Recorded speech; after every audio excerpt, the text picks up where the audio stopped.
What's up, everybody? Welcome to the White Van Podcast. I am Gabriel. And I am Jeremiah. And, good afternoon. Good evening, actually. And good night. Yeah. So I have something interesting. So I've been thinking a lot about this week when it comes to our society. Very unique society we have.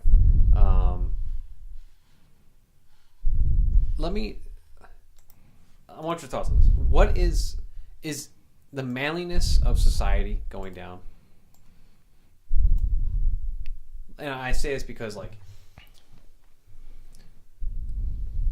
walking around my university when I was going through university a few years ago.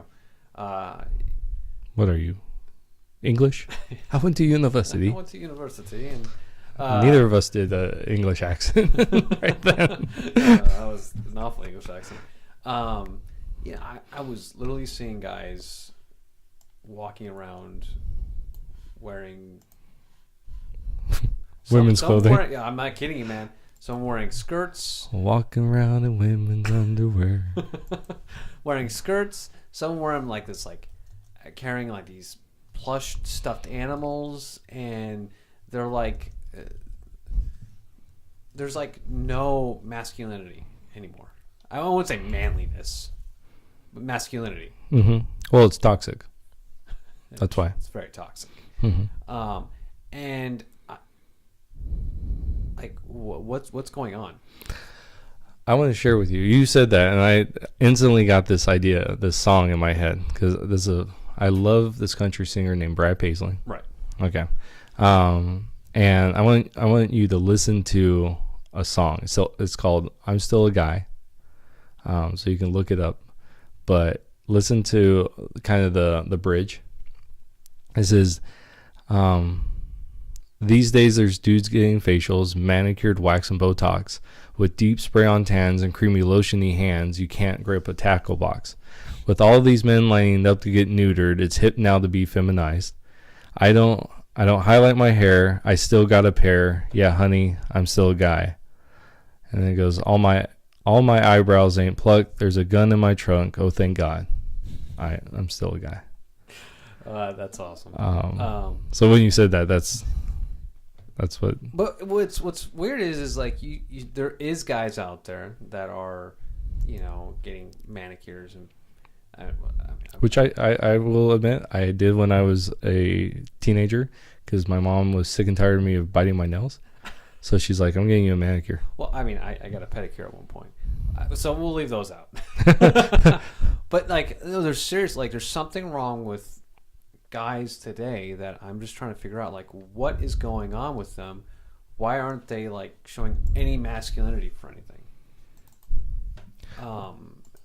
And I'm not saying they gotta shoot guns. They have to go fishing. They have to be rough and tough.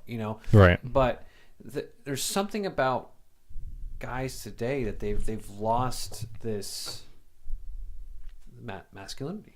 Well, I don't think it's all guys. I think it's the younger you go, the more urban, setting, or really maybe not even urban, but the idea of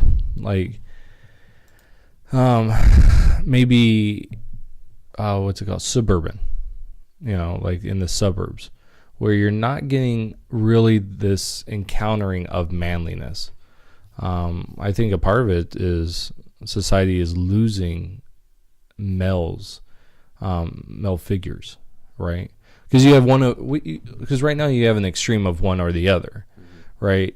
You have the extreme view where men are these rough and tumble, Navy SEAL type of this idea at least, go out and shoot guns, right? Like you brought up, go and shoot guns, go out and play in the desert, go do these manly things, fish, and then you have on the opposite side the feminine man, right? Who doesn't do those things. They sit in their house all day, or they read a book, or they, I think that we have a view of it's either or.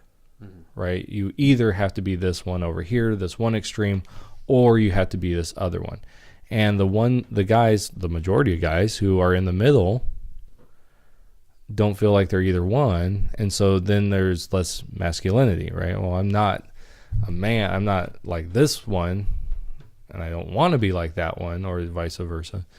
And so I think that's part of it. And then the idea, and I'm going to say something that probably is very people won't like. But I think it's also because women are taking more and more prominence in our developing years as boys. I mean, think about how many male teachers are in elementary school. Not many. No. Growing up, I had one, my 6th grade year. I knew one. Yeah, I only knew one. Yeah. So you're getting a lot more, and so in other cultures in ancient times, I pull from the past because, but like at age 12, so before age 12, you were, as a male, you were schooled, you lived with your mom, you did a lot of stuff with your mom. But at age 12, when you became a man, or whenever that was for that society, you did everything with your father now. And so your father took over during your really emotionally development years, right? Because as a kid, up until about 12, you are very childish, right? And then you start going through changes. I know nowadays that it's getting earlier and earlier. You're becoming, they say puberty is actually getting earlier. Mm-hmm. For girls, it's like 9 and 10, when it should be 11 or 12, right? Or older. And so that's all happening as soon as, but before it didn't. It happened later. And that's when you would go with your father, and your father would teach you, this is what it means to be a man, and not necessarily the rough and tumble, right? It was just, look, and if you're a biblical man, right, it's a very different thing than being, I love watching biblical men because they have a grasp of love that's a deep, affectionate love for like their wives, of how they need to hold them up, and at the same time they are very masculine, what we would want as masculine men. They are the brawny guy. Yeah, like, well, maybe not that far, because I'm definitely not. But this get out there, right. Like with boys. We have a boy, and with him growing up, there was a time when he was very much want to stay in the house and just, be with mom and everything like that. But then one day a switch flipped and he wanted to wrestle, and he tried it with my wife, and she did not like it because she's like, no, you do not wrestle. I do not wrestle with you. But when I got home, he attacked me, and I threw his butt to the ground, and he loved it because he needed that. He needed, right. There was something in him that switched, and he needed that physical love from a man, and not in that weird right. sense, but just that interaction as men have. He needed to know that physical love, and so now my wife, she tries to do it because she recognizes he needs it, and so I take him, when we go out, I take him, teach him how to shoot, want him to learn how to do that. He helps me on the Jeep when it needs repairs, he'll sit right next to me, and he needs that, and I think that's what it is we're, as men, we're in our society, it's the extremes. Mm-hmm. And then and so we're losing because no one fits those. You know, the perfect male, the idea of the perfect male, no one actually fits that. And if they do, it's like, well, they're so far away. Mm-hmm. You know. I think a great example of this in modern movie telling is actually Stoic from How to Train Your Dragon. Oh, really? Yeah, in the first movie, he's very much, this is how it is. I don't give a crap about your feelings. I don't care. You know, Hiccup is a very different person than he is. And they show this on their drawings, right? That he is this muscular, it's all upper body strength, you know, and his legs aren't as big as his upper body. He's got this huge beard, he's deep voice, you know, he's the chief and he wants his son to be like him. And then you got Hiccup over there, who's this very feminized man, you know, feminized boy. He's very small, very, you know, he hasn't developed yet. He's probably right before puberty or right in that area. And he is not like his dad, and he sees it. He's like, he is a man, and it's almost like, I'm not. But Stoic at this point in the story is very much that detached father. And so he has to figure all this out on his own. What does it mean to be a man? And then you find out in the second movie that the reason why Stoic is so detached isn't because of Hiccup, but because he lost his wife. And that impacted him. And in the third one, you actually get a glimpse of Stoic sitting in front of the fire, and he's crying over his wife who has been gone. But as soon Hiccup sees this, and Hiccup comes down, and Stoic wipes his eyes and completely changes back to that man that can't show emotion, that can't do any of this. And so it's teaching Hiccup, a man cannot be cognizant of his emotions. He can't show emotion. And so as Hiccup develops, he becomes this person that he doesn't know what it means to be a man, because the man that he sees in his father, he can't be, because he is involved. His emotions are there. He's not the brawny one. He's not the one that wants to kill. And so, but Stoic isn't either. Stoic is not that person. He grieves for his lost wife, you know? And so for us as men in society is, we think that you have to either be that stoic figure, right? And hence the reason why his name's Stoic. Right. You either have to be like him, or you have to be this feminized version of a man. And there's no middle ground. The biblical idea is that we are both men. You know, this idea of, I love the idea of I share this with whoever will listen. But this idea of a jetty and this water break that goes out into the water and protects the harbor, right? Mm-hmm. And men work, from a biblical standpoint, men are created to be a jetty, to stop. You know, that's why we can compartmentalize our emotions, and we can deal with something and it not affect us, right? Or at least we don't show that it affects us. But we have gotten to a point in our society where that's all you can be. If you show emotion, if you interact with your emotion, then something's wrong.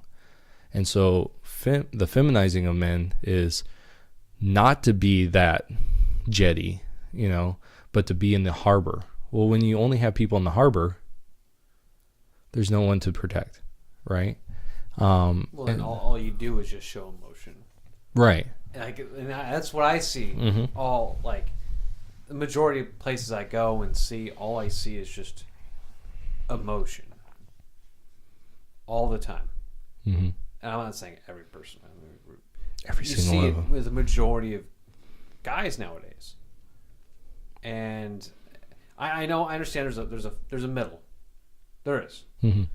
And, you know, it's when you can show emotion, when you can show love, and still have masculinity on top of that. Still, you know, But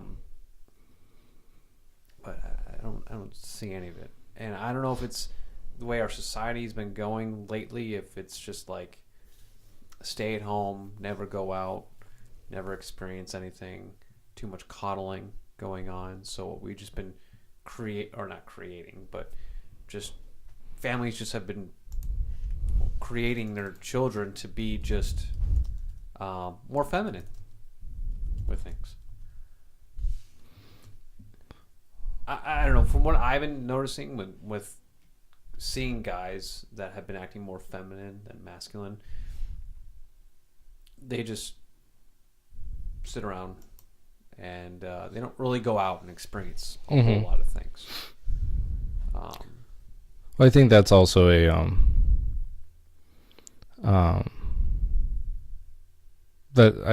part of that's a detachment issue of society. We're becoming more detached. We don't have those hubs of interaction now. Like 100 years ago was the church, right? Your community was built around a church. Like 200 years ago, literally the first building that was usually built was a church, and it operated as courthouse, as town hall, as a sanctuary, of all those things. And so I mean, there's a detachment issue too. But I think it's the feminizing of, and not to say that women, that women are a problem. No. Because I have a wife, I love her, and she makes me a better man. But the idea that I think this is a huge thing too in our culture, that women can be men, right? We see this in just the idea, like I remember seeing a meme not too long ago, talking about how it showed the different aspects of feminism. It was a mocking meme. It's like the first one's like, we can do it just as good as men, right? The next one is, we can do it better than men. And then the last one is, we are men, like in this thing. But I think, so I think it's, like that, but like here's a thing from Pew Research. It says about 1 in 5, this is from 2017, so it's a couple years old. 1 in 5 children are living with a solo mom. That's huge. 1/5 of the population is living with a solo mom. And it shows from like a few decades. So like 1968, 85% of children lived with two parents, right? In 97, it dropped to 68. And in the last 20 years after that, 2017, it's only dropped 3%. But that huge drop of 20% almost from 68 to 97, that's huge. And the majority of it, so this shows it, that the majority live with solo mothers, 21%. So when they break down that leftover, right? So 65% live with two parents, with married parents. Okay, 21% lives with solo moms. That's a huge thing. Solo fathers, 4%, right? And then there's cohabiting parents, which is at 7%. So these are parents that aren't married, right?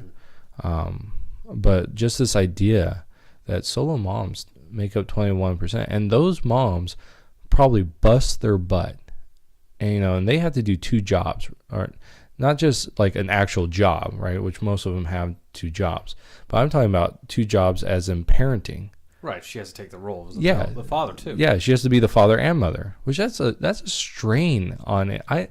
I with our children, I don't see it. Good on you. If you're a single parent and you're doing this thing, oh my gosh, you are working to the bone.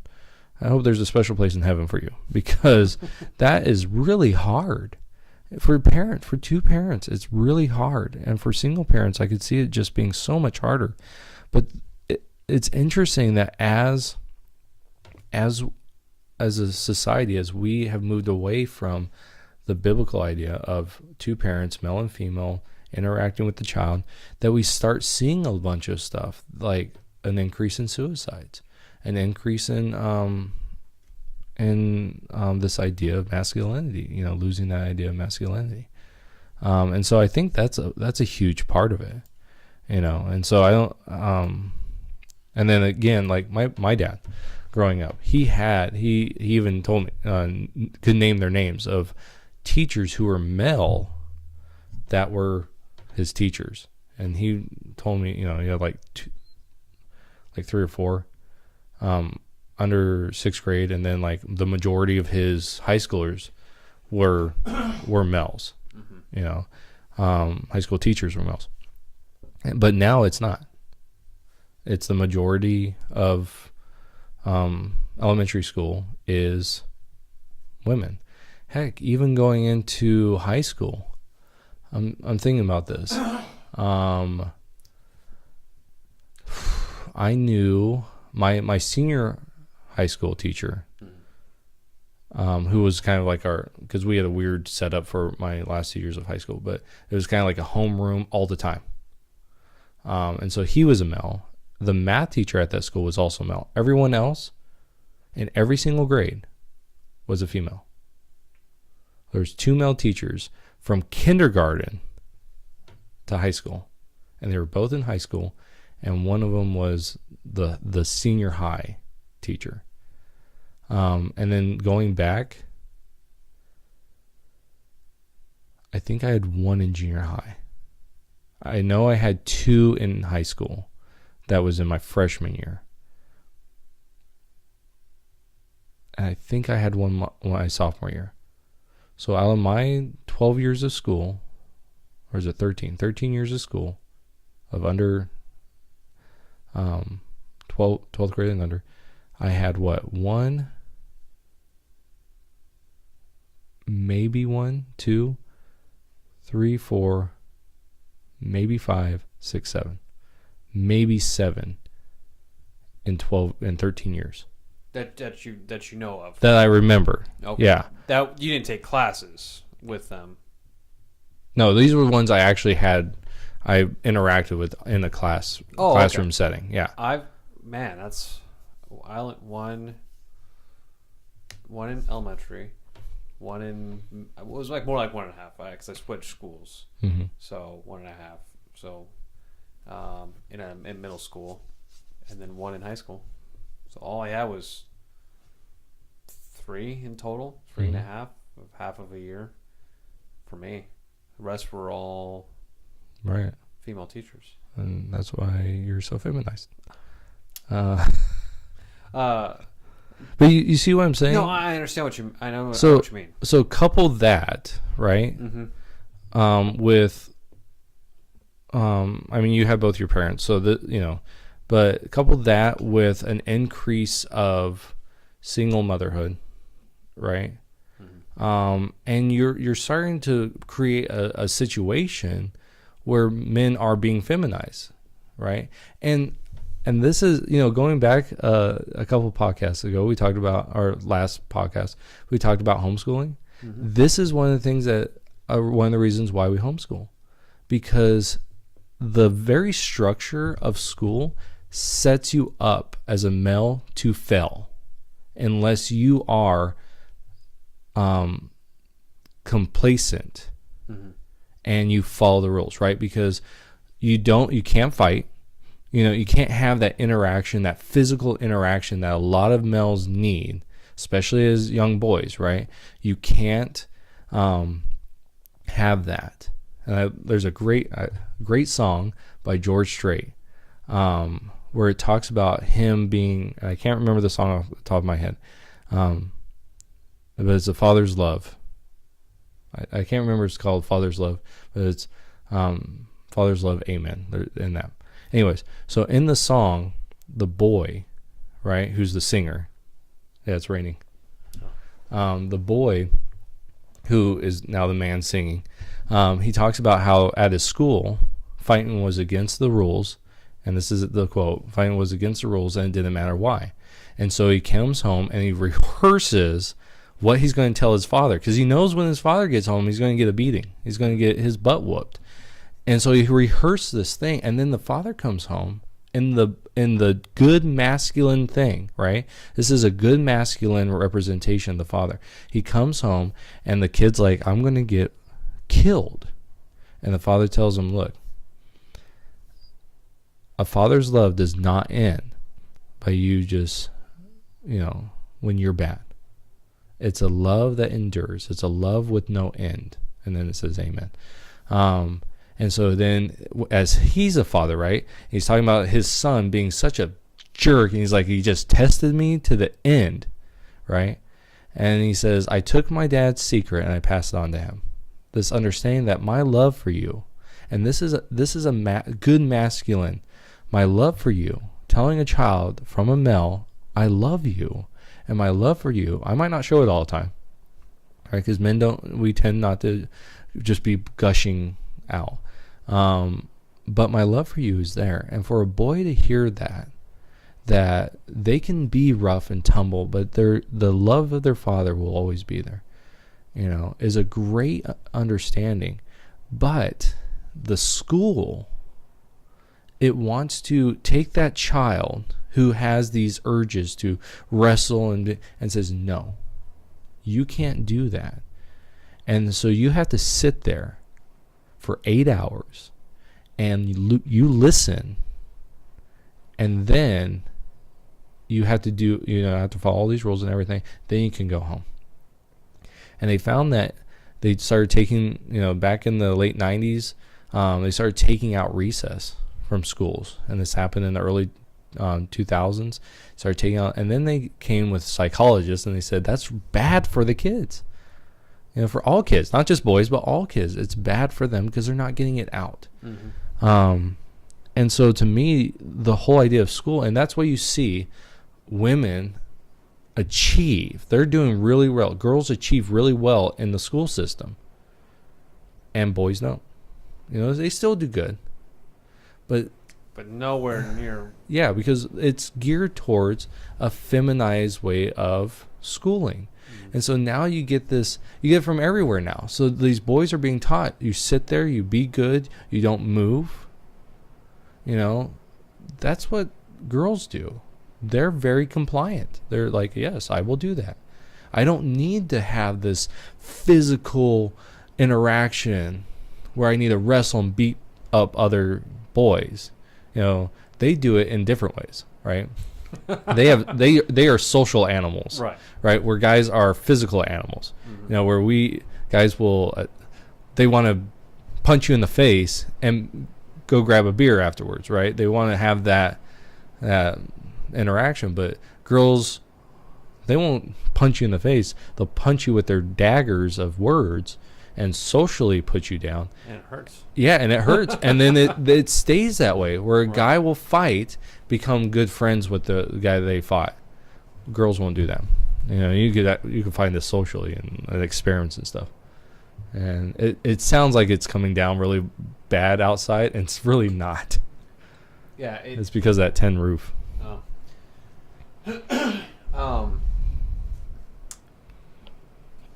I guess, okay. No, we'll end it right there. That conversation. Okay. Because we actually have to do 2. We have to do 3 hours tonight. Because I won't be here next week. Oh, that's right. So unless you want to talk to yourself. So, Gabe, what do you think? That's a stupid idea.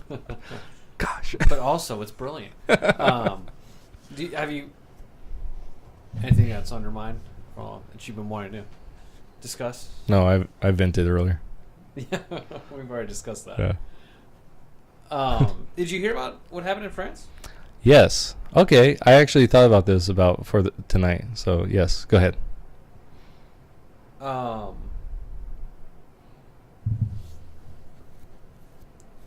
it caught on fire. Yes, it did. It burned. It was burning. And did you hear? I guess somebody said they're going to donate Oh my gosh. $73 million, something, over $300 million to get the repairs done.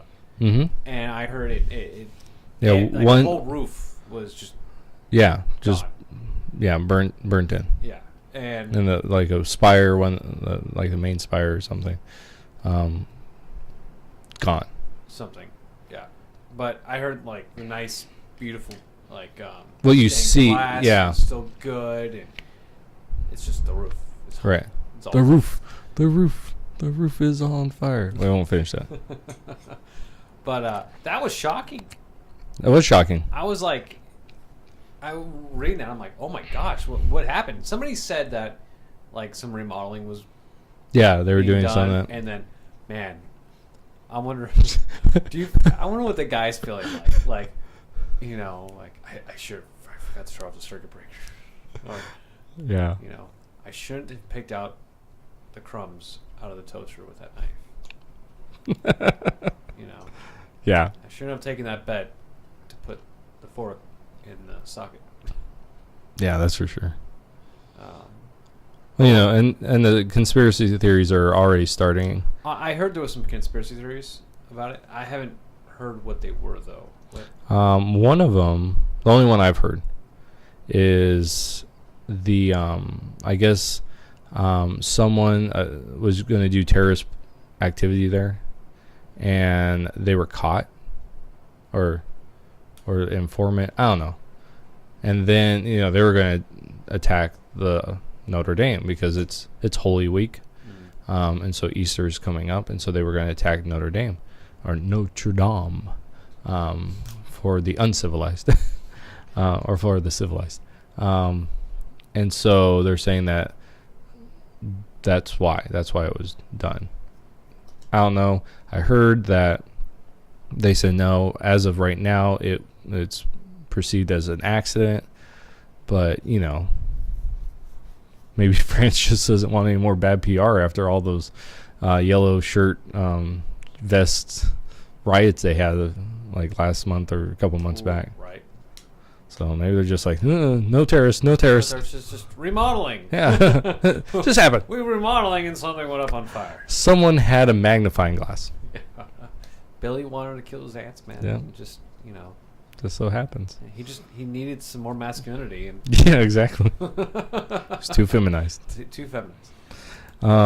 But so my thing though, I was thinking about this, was I was listening to this radio show. I listen to it every Tuesday because they play a game that I like to listen to because I find it funny. And so it's a local one out of Phoenix, and they were talking about like the guy he had visited it. I've never been to it, and I might have a different take on it if I had actually been there, right? But he was talking about how Christians everywhere. This is a symbol and everything, and I gotta say, let it burn. Like, my theology doesn't need a building, and it's a beautiful place. It's a magnificent architecture. It's, has a lot of history, but from a Christian perspective, do we really need it? Think about it. $300 million donated to rebuild this thing. And, that's a freaking lot of money. What else could that be used for? Don't tell me there are people starving and we're doing $300 million to a church. But think about to a building. The children. I know, exactly. I need to get this like little thing that every time we have something, I can click on that. But you know what I'm saying? Like that's when I heard this, I'm like, oh man, that sucks. I just pulled up a post just now. Let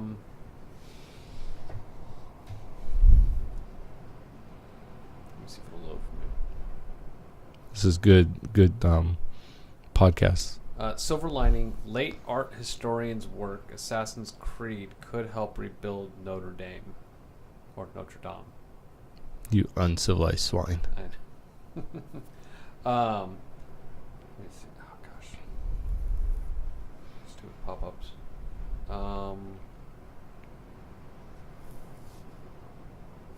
Okay, now it's coming down really hard. Oh, lovely. So this is a side note as you prepare for that. This is one thing that drives me nuts about the desert. It's a beautiful sunset right now.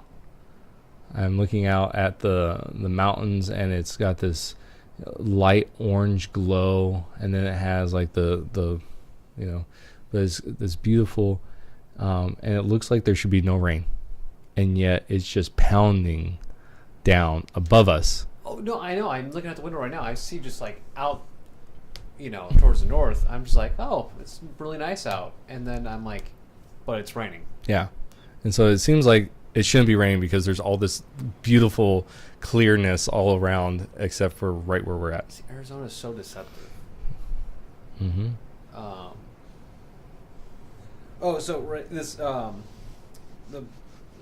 The blaze collapsed the cathedral spire and spread to one of its landmarks, rectangular towers. But Paris fire chief. Hold that up higher. So the church's structure had been saved after firefighters managed to stop the fire spreading to the northern. Is it Belfry? Yeah. The exact cause of the blaze was not known, but French media quoted the Paris Fire Brigade as saying the fire is potentially linked to a 6.8 million renovation project on the church's spire, and it's 250 tons of lead. Say that number again. 6.8 million renovation project, and they're going to get another 300 to fix all this. Well, I mean, is 300 too much? Oh, I have no idea. Million? I don't know. I would take it and rebuild. From a historical standpoint. Oh yeah, I mean, I understand why they're rebuilding it. I'm not saying that they shouldn't. Right. No. I understand what you mean too. I think historically, yes. Let's rebuild. Not rebuild. Fix it up. And bring it back to what it was. Mm-hmm. As a church, though.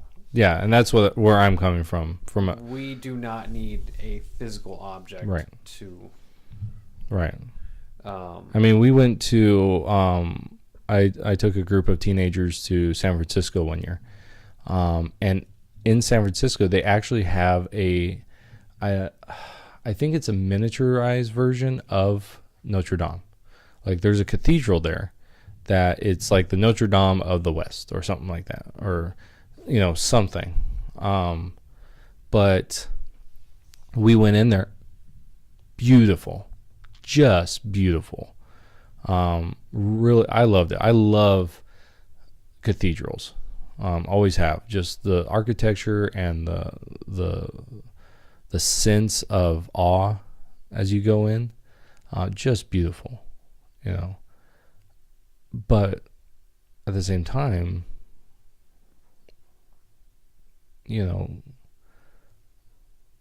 that's a lot of money to be spending on something that is just a structure. And I know that people, there's so much that it's spiritual, and it's a place where people can go and they can get their spiritual needs met. And it's like, yeah, but they got spiritual needs met from Jesus on the side of a hill. It's not about a building. Mm-hmm. Is it Catholic or is it? Yeah. Oh, it was Catholic. Okay. Yeah. Yeah, it wasn't the Jews this time.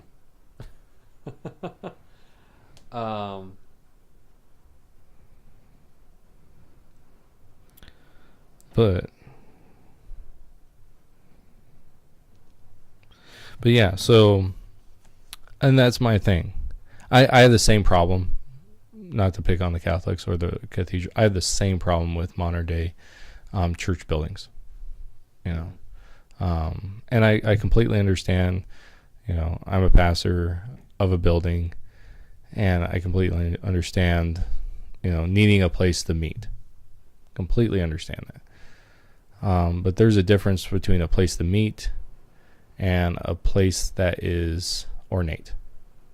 You know, when you have I tell people this all the time when it comes to like personal finances, right? Like as a in my personal finances, I have a choice of going out and buying $100 shoes or going out and buying a $50 pair of shoes. Now, a $50 pair of shoes isn't going to be as ornate as the $100 pair, and it won't give me the status as a $100 pair. But they'll do me just as good. You know, several years back, I bought a pair of shoes. They were Skechers from the Skechers outlet over in Riverside, and I had those shoes. I still have those shoes. You know, and if ever a foot doctor hears this, we're like, oh, you gotta get rid of those things every like 3 months. But I still have those shoes, very good shoes. You know, but I could take that $50 and use it for something else. You know, I could use it to buy Oreos and Pepsi. You know, I could help someone with that money. You know, I could do other things with that. And that's, to me, when it comes to a building where the church meets, that's what it should be. Like, you have $100,000. Can you build it for 50, right? And use that other 50 for something else. And so that's my thing.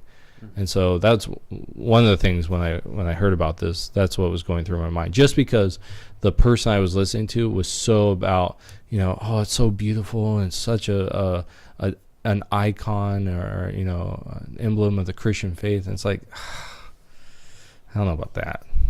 I mean, it is, but what I was thinking was like, why don't they just put like a skylight, a giant skylight there? Just put a tarp. Yeah, just put a tarp. Yeah, blue tarp. Yeah, put a skylight there so they can be like, in history, that class area all got burned down. Yeah, well, they won't do that. Yeah, but it's a lot cheaper. Maybe. I tell you, putting in dome. Are you talking dome? Like a dome skylight? No, just a flat skylight. It's flat. It's glass. Nothing ornate. It just shows like this here was burned down in 2019. Don't even fix the edges. Yeah, just put glass there. Cut the glass to fit the burnt. Yeah, and like that. This here was all that glass you see. That was a roof that was burned down in 2019. Some idiot put his fork in the light socket. Oh, that was Bill. But so the other thing though is an article I read, right? So I was flipping through my news feed, and I came upon this article, and I probably can't find it again. I think it was on my. No, I do. I have it. It was my last one. It was on Google. This came from Newsweek, right? Which is a bastion of very good reporting. Yes. that was sarcasm. That was very sarcastic. Anyways, so, but this is what it said under its world, right? Because obviously it's in the world. Okay. So it's talking about, this is all in the Notre Dame thing, right? So it says, Jerusalem's Al-Aqsa, I don't know if I'm pronouncing that right, mosque, fire burns at the same time as flames engulf Notre Dame Cathedral in Paris. So at the same time, this is what it's saying, at the same time as a fire was breaking in Notre Dame, a mosque in Jerusalem was also on fire. And so, in a sense, saying, you know, there's other things going on in the world, right? It just so happened that this other mosque, right, or this other place of worship was happening. So it's like, oh wow, That's crazy, right? But when did the Notre Dame thing happen? Happened last week? No, a few days ago. 2 days ago. Was it 2 days ago? I believe it was 2 days ago. Sunday? So what would that be? What? What do you mean? What would that be? Yeah, what would it be? It would be 2 days ago, right? Yeah, it'd be the 14th. Okay. So, so that's what I was talking about, that it happened, right? And it's like, okay, so basically, if that didn't happen, then this other thing would get more news. It's almost like the fill I'm getting from this thing. Except it wasn't exactly the same thing, right? It happened in this mosque. Listen. Footage showing smoke and fire emerging from the roof of a structure known as the Marwani Prayer Room or Solomon Stables could be seen on social media. The Palestinian news agency, the official outlet of the Palestinian National Authority, cited the guard as saying Monday that the fire broke out in the guard's room outside the roof of the Marwani Prayer Room, and the Fire Brigade of Islamic Waqf handled the matter successfully. No injuries or damage was reported during the short blaze. So, this is nothing like the Notre Dame fire. I mean, a huge part of it was burnt. You know, the roof was burnt and crumbled in and everything. Huge amounts of damage, right? This had no damage. Like, it's like, oh my gosh, look at all the problem. Oh wait, there's nothing. And it's like almost, this annoys me about people who are like, man, look at this thing's huge and it's bad, and they're like, and someone else is like, yeah, but did you know this happened? It's like, no, I didn't know that. What happened? Well, there's not much. Really nothing. It's like, okay, so why are you telling me about? I mean, there's a kitchen fire at a church. Yeah, exactly. I mean, they're both fires, but I mean, right. The repairs, like this one's going to cost well over several million. What the kitchen fire is going to be $20 for a new pan. Yeah, and then I love this next paragraph. It's like 4 sentences. Not even that. 2 sentences. Not even that. There's a comma and a period. So it's a really long sentence. Oh, no, there's another one. Anyways. So it says, news of the incident at the Al-Aqsa Mosque, the third holiest site in Islam and central to the ongoing... okay, so this is actually under the Dome of the Rock is where this is, like, positioned in that area. The third holiest site in Islam and central to the ongoing Arab-Israeli conflict was largely overshadowed by a much larger blaze engulfing the Notre Dame Cathedral at the same time. No, it was because that's nothing. That's you don't report. I mean, you report those things, but that's not national news.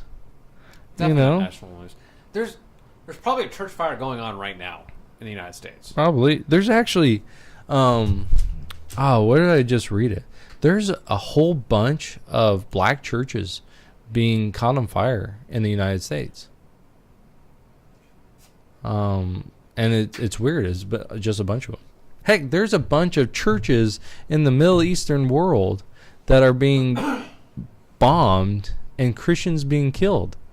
So, I mean, like, that's a bigger news story than this thing. But then they add this. They add this little thing. There was no evidence of any link between the two fires. Well, no crap. I'm glad they put that in there because I don't think I can deduce that.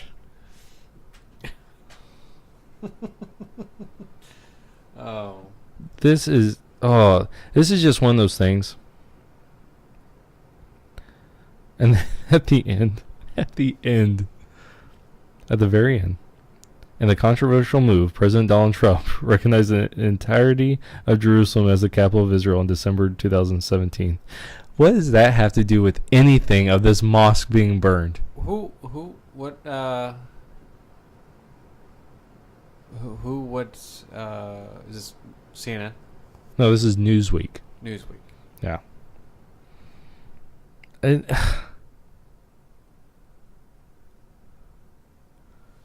yeah.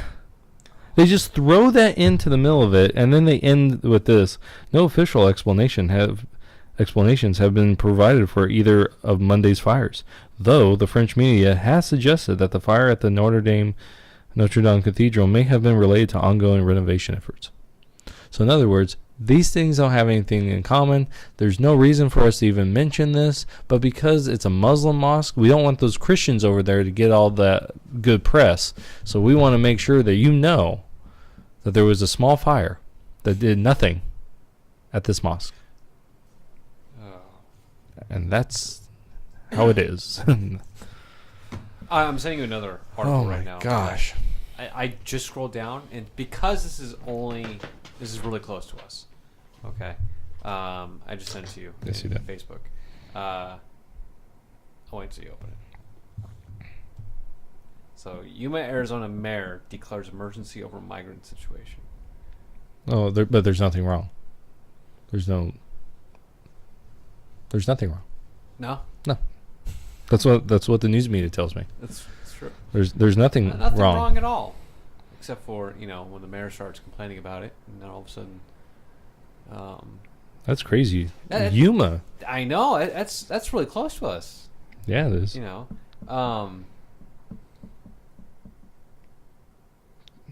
I guess they don't want to come over here, which is fine. I just saw how close that city was to us, and I thought that was an interesting article. That is interesting.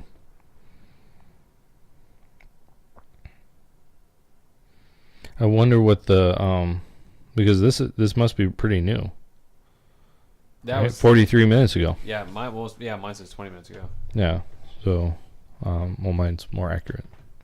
Why? Because you have an iPhone? Pretty much. Dude, don't even go there. Hey, don't even go there. I will say this: Jack got the iPhone, so he put them all next to each other, right? Everything, and he went with the iPhone. Just saying. Why? Well, what Android phone did he put when he talked about it, I listened, and I immediately forgot. That's my life. That doesn't. We need to bring Jack in here. Yeah. But we got to do it on a different day because he's down in Yuma. Dealing with the crisis. Dealing with the crisis, apparently. He's with the mayor. Yeah, right. He's one of those migrants coming in because he doesn't live there and he's just using the land. So he'll never hear this because I've tried to get him to listen to the podcast several times and he's like, "Oh yeah, I'll listen to it." Yeah, no, you won't, you piece of crap. Yeah, I'm too busy. Yeah, okay. No, sure. You're not. Someone has been a Facebook user. Someone wanted to talk to me over Facebook Messenger, and their name is Facebook user. Sounds pretty legit. Yep. You're definitely gonna add that as a friend, right? Yes, definitely, definitely. So I guess the big new craze came out Sunday, the last season of Game of Thrones. No, I've never seen any of it. No. It's a show where a lot of things go on. I know of it. Yeah. I've just never watched it because it was on HBO, so I don't have that much time. Yeah. It doesn't fancy me either. I just never caught really my attention. Have you watched it? I have seen a little bit of it, Mm-hmm. and I don't know. didn't really, not a big TV guy, movie guy, anyways. But I don't know. There was too much. Too much sex in it. It was very like. There were some things I was like, this is a porno. I don't feel comfortable watching this. Even like I was overseas when I was watching like a few episodes, so I'm watching with a bunch of dudes, and I'm just like, it's kind of awkward. Like, what's going on, guys? It's like watching a rated R movie with your parents. Yeah, or it's like what's going on here? At the theaters next to someone's grandma. Certain scenes coming on, and you're like, what's up, grandma? How you doing? I remember me and Marika, newly married, right? We went into to Monterey with my family, with both my sisters and their husbands, and we were going scuba diving, and so we had this one big. I think we each had a room. Yeah, I think we each had a room, and so, but we were all in the same building, and so we were in the living room, and they're watching American Pie, and I'm like, this is not a good movie for us to be watching, for one, and two, not as a family. Like, I am leaving. And so I told them, I'm like, me and Marika are going to go out. We're going to go out to downtown Monterey or something like that. Because we're not watching this. And we're not watching it with you guys, especially with you weirdos. You guys are weird watching this movie together. It's like, what's wrong with you people? But I did go see Shazam with my son. Was it fun? Yes. Was it? Overall, I really liked it. Oh. Overall, I really liked it. I thought it was funny. I thought it was there was good messages of family, and family being more than just blood, and dealing with because he's an orphan, and in the sense of he was given up, right? And so dealing with that and him realizing, making connections and stuff, really good movie. And then the villain I thought the villain wasn't super deep, but he was deep enough that he was a good villain. Like, I don't think overall he was like this great villain, he's no Joker. Right. But he was a good villain. And his depth was good. Like, you knew enough of him to go, wow, like, I understand why he's like this, like the way he turns out. I understand that.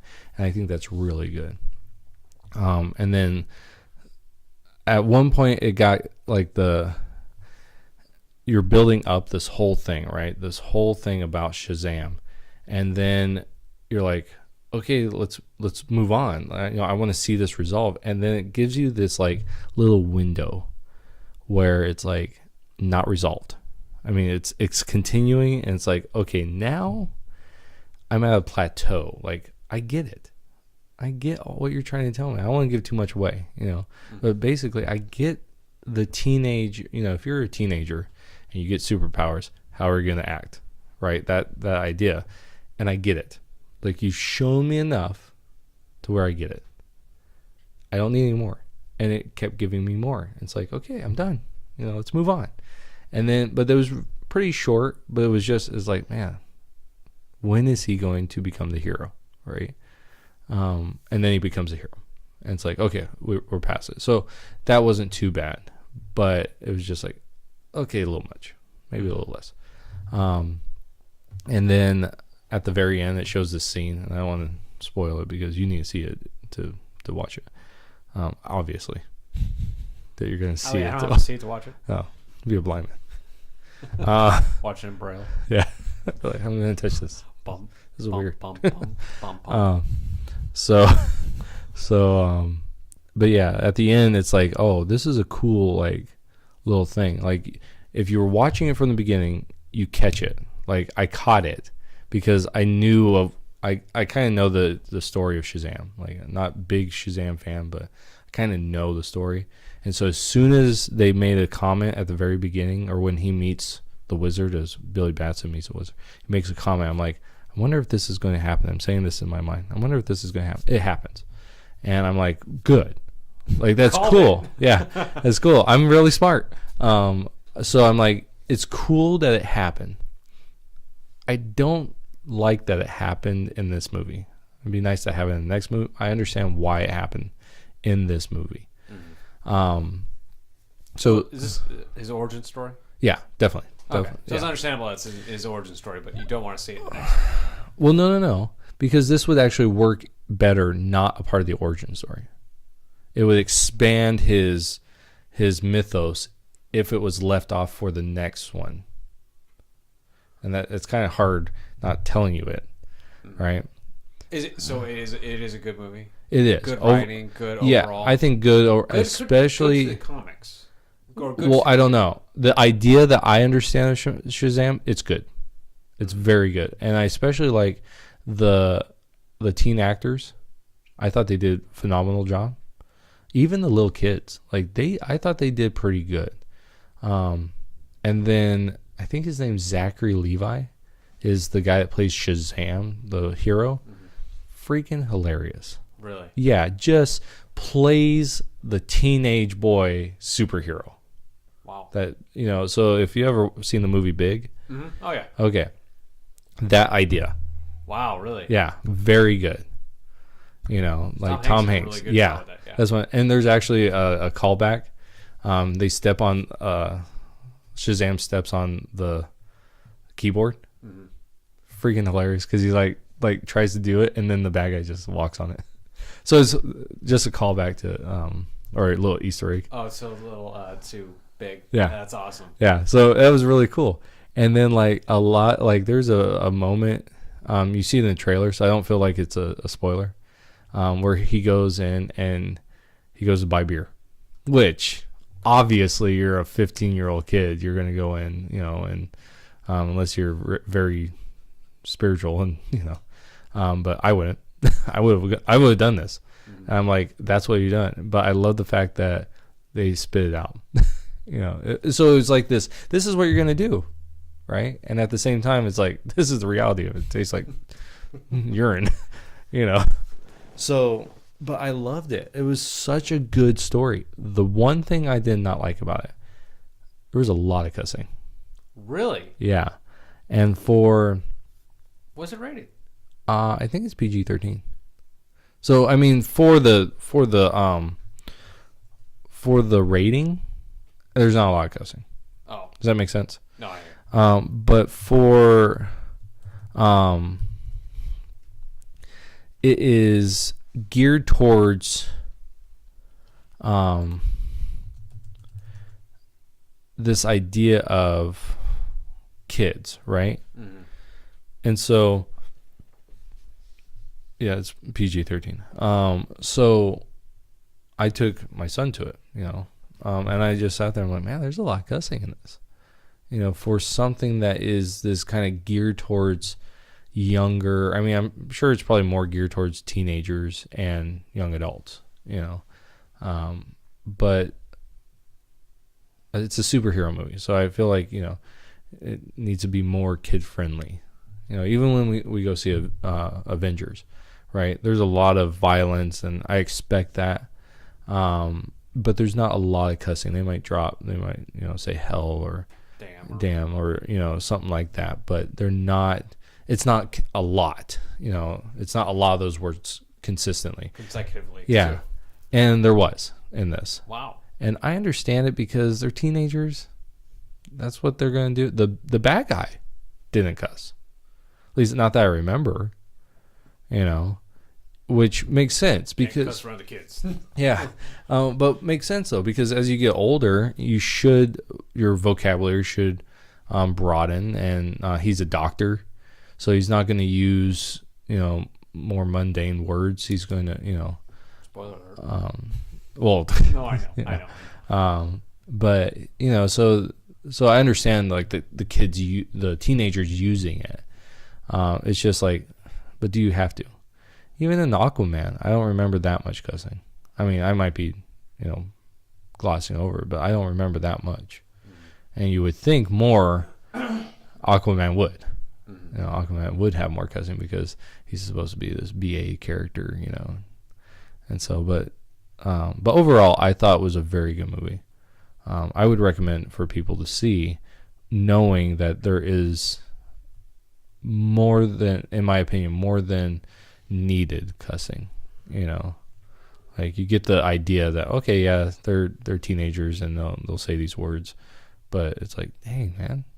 Okay, we get the point. Yeah, we it's like that plateau. It's like I get it, But after that, one of the best scenes is what they show you in the trailer when they're in the groceries or they're in the gas station. Like that's one of the best scenes as far as like comedy, But overall, it was good. I heard Shazam can stand up pretty well against Superman. He can take Superman because he's a magic being. He derives his power from magic, and Superman is weak to magic. That's what a lot of people don't realize about Superman is he has multiple weaknesses. Like darkness is a weakness for him. It's not his friend. Yeah, it's not like Batman. It's like I live in the dark. Doesn't mean Superman can't operate in the dark, but too long in the dark and he actually loses his powers because he derives that from sunlight. So I was never really liked Superman. Why? He's just too powerful. Okay. Like just going against any like basic like criminal. Mm-hmm. Like bullets, punches, bat to the head, nothing. Oh, he can stop a plane falling through the sky. Like, Mm-hmm. And it's like when you compare him to Batman, like Batman's got to be very talented to go ahead and not get shot. Yeah. That's for sure. And Batman's got to come up with some ingenious ways to go ahead and stop a plane from falling out of the sky. Where Superman, everything he goes against is really, really easy. For him. For him, but when you go against like his big villains, right? I can understand why those might be difficult for him, but just like just the basic criminals, right? They're nothing. Like absolutely nothing at all. Mm-hmm. If Batman had to fight off against 100 guys, he might get hit. He might get thrown off. There's a possibility where he might get hit and get hurt. Superman, he can just sit there watching the couch, watching Jerry Springer, and just, get all the hits he wants and not phase him. Not phase him at all. Mm-hmm. And I don't like that. I like a superhero that's got to, put up a fight. That can get hurt from a bullet. Right. Yeah. Which I think is pretty much any other superhero besides Superman in DC world. Well, yeah. Well, I think and for a lot of people, I think that is the big problem with Superman is he is literally a god in the DC universe. And to write for a god is hard. And that's one of the things I really liked about Zack Snyder's Man of Steel. Mm-hmm. Like, one of the things I really liked about it is I know at the end when he kills Zod, it's like Superman doesn't kill, right? But we're looking at a Superman that is basic. This isn't the perfect, well-trained Superman that a lot of people think of. This is year one Superman, and he's taking on a force that is at the minimum his equal and really his better, right? The only difference between him and Zod is the fact that Zod isn't proficient in his powers yet, and that gives Superman an advantage because Superman's done this more. But Zod is a warrior where Superman is not. You know, he wasn't trained to be. Actually, I really enjoyed that movie. Mm-hmm. I thought it was really good because I really enjoy watching Superman get the crap beat out of him. Yeah. Because you don't see it really. Right. And I think that was in comics or anything like that. And I think that's a good reason why Zod was a good first villain for him, because it pushed him in that direction. Mm-hmm. And then and I loved the moral decision he had to make, because that's something that I think would be good for Superman, is these moral decisions. Because he's so overpowered, right? He needs to make human decisions. And in that moment, because it was so beautiful, the way that Zod is using his heat vision, and he's going to kill this family, right? And I think there's like a boy, a son, a daughter, and the mom and dad. He's going to kill them. And Superman can't stop him. Like, he can't stop what's going on here. And he has to make a moral decision. And he takes the moral decision and he snaps the neck. That's a human decision. You know, that is, I'm going to do something that I have to live with for the rest of my life. You know, this is, I mean, you would know this better than I, but soldiers taking those, you know, taking a life. And so I've never encountered this, but taking a life, and now you have to live with that for the rest of your life. Right? Those are a few beers can't do. No. Yeah. Just kill those brain cells. You know what I'm saying? No, I understand perfectly what you're saying.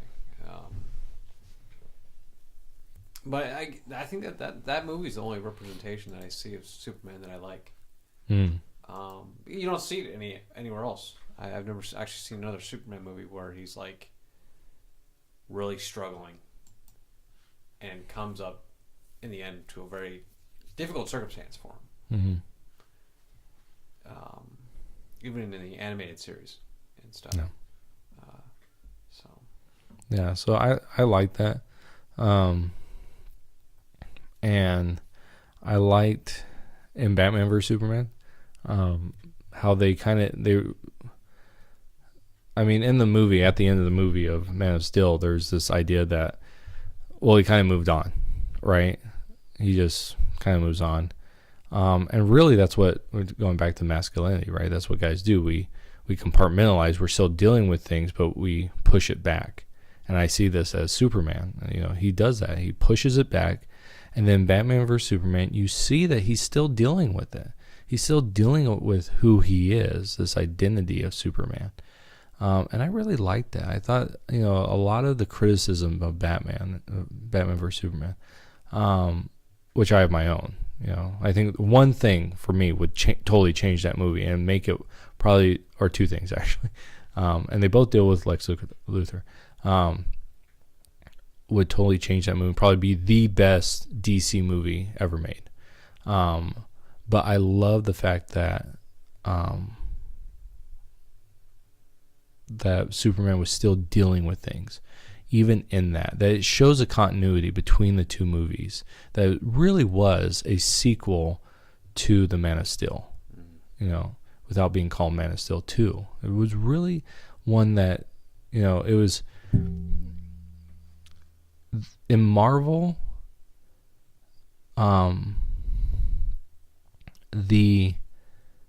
what's it called? Winter Soldier and Civil War, I felt like were two movies that were good follow-ups to each other, as far as being Captain America movies. And then you throw Avengers 2 in there, and I felt like that was a good, you know, that was like a setup for Civil War. But I felt like those two were pretty good in showing this continuity of things that's happening.